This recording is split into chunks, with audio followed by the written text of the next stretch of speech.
are many aspects in teaching that are quite challenging, and one of those is differentiation. It's really important to cater to the needs of all students, whether they be gifted, have learning disabilities, mental health issues and so on.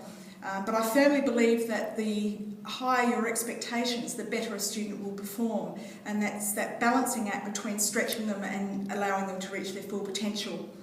The other thing that is really overwhelming sometimes and challenging is coping with technology. I started off with pen and paper, then went on to computers, use of laptops, and now iPads in the classroom. So it's important to keep up with professional development. However, I still think, as good an aid as computers are, that the teacher's role is paramount.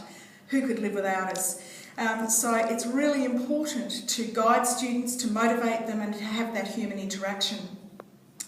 It's also important to be able to cope with the change in society, and this directly relates to the previous point, that students are now digital learners, they're more visual in their approach, and so a lot of the texts that we did in going back to the 80s and 90s, dense texts like Thomas Hardy's The Mayor of Casterbridge, would not resonate now. I teach more contemporary novels like Favell Parrott's Past the Shallows, a great Australian writer, but I also intersperse that with accessible classics like To Kill a Mockingbird and Of Mice and Men by John Steinbeck. These texts resonate really well with students.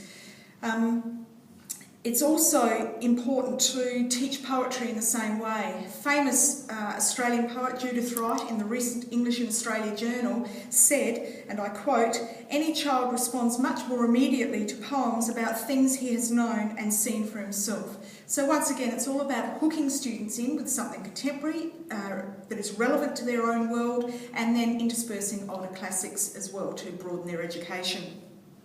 Maintaining a high level of passion is paramount. It is essential to avoid burnout, set new goals, be realistic about what you can achieve, recognise your strengths and limitations.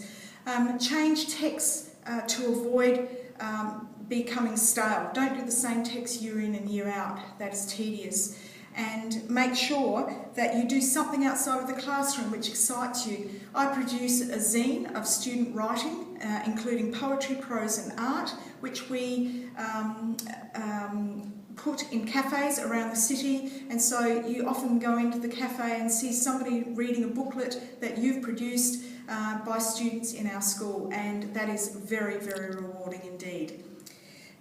Later in your career you can afford to go part-time, and that gives you that space and time to reinvigorate your passion and energy. There's been a lot of discussion recently about teacher training, teacher quality and how it can improve.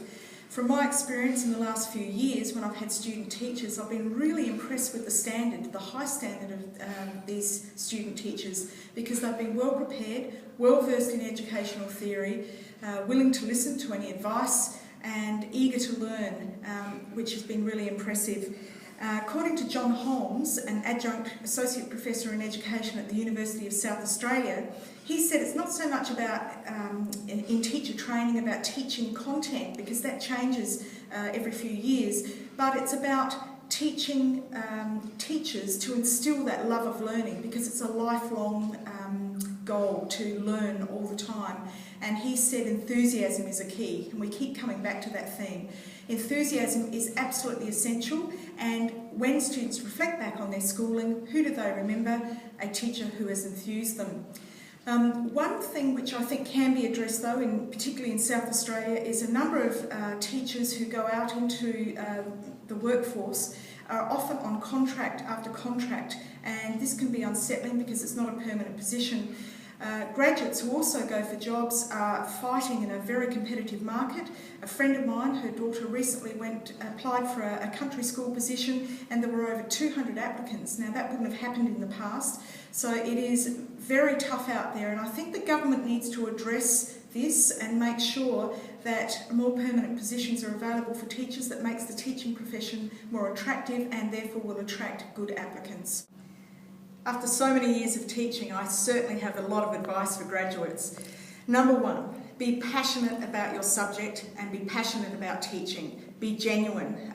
It's really important. Shakespeare said, "To thine own self be true," and you must speak from the heart. Never a truer word was spoken. My favourite novel, To Kill a Mockingbird, and my favourite literary hero of all time, Atticus Finch, said it's important to be honest. And Atticus said, children can spot an evasion quicker than adults. And that is certainly true. If you don't know something, be honest and admit it, because treat it as a learning experience. You're only human, you're not going to know everything.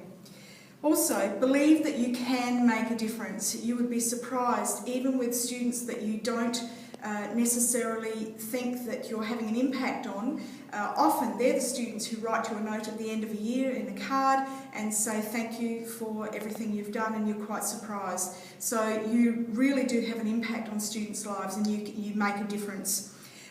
Be organised and conscientious. Get your marking back promptly. Students respect that.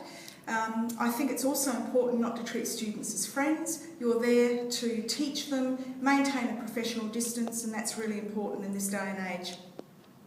Also, make sure that you reinvent yourself. Don't teach the same text year after year and become stale. And I think in Australia we're really lucky because we have a flexible curriculum, whereas when I taught in the UK it was more prescriptive. And so you have that leeway to be able to teach something you're passionate about and therefore have more impact in the classroom. I really believe this. As a teacher, the world is your oyster, and you must grasp opportunities. You can go anywhere in the world and teach, and I've taught in Zimbabwe, South Africa and the UK, and that really broadens your horizons and experiences. And more importantly, you bring that experience back into the classroom, which enriches the classroom experience and enriches students' lives. You don't become insular. It gets those creative juices flowing, and then you are able to also see how other systems work, and this benefits schools as a whole. And also to graduates, it can improve your chances of getting a job in another school. It looks good on your CV, but that's not the only reason you do it. It actually is character building and makes you stronger as a person and as a teacher. And I suppose the greatest lesson is to be a lifelong learner. That is really important. You learn something new every day, and that's the most rewarding aspect of teaching. It's something different every day, and it's invigorating. I love teaching, and teachers are valuable in society today because we teach the next generation, and nothing is more important. So I do lament the fact that teaching is not held in high regard or as high esteem by members of the community as much anymore, especially compared to the old days.